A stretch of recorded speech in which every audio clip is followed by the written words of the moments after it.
Hello again.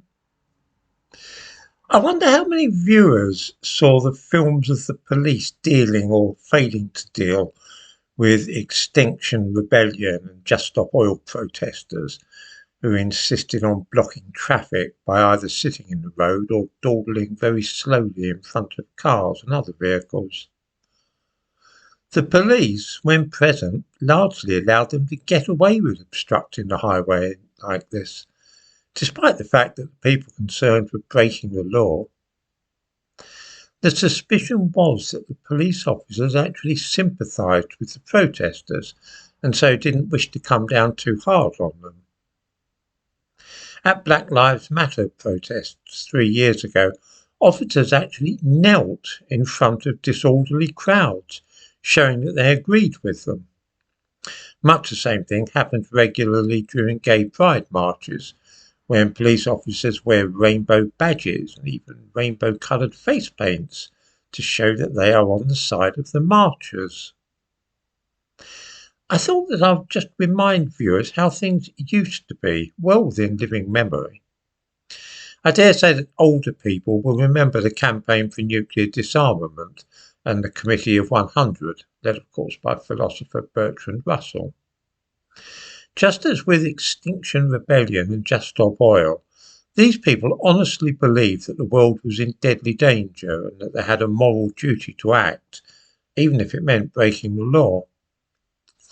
When more than 1,000 of them decided to sit down in Whitehall and obstruct traffic in April 1961, the police didn't hesitate for a moment.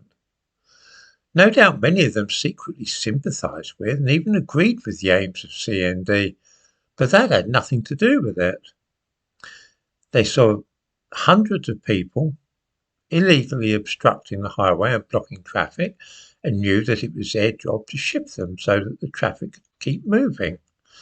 Over 800 of those people sitting in the road were arrested on April the 29th, 1961. 800!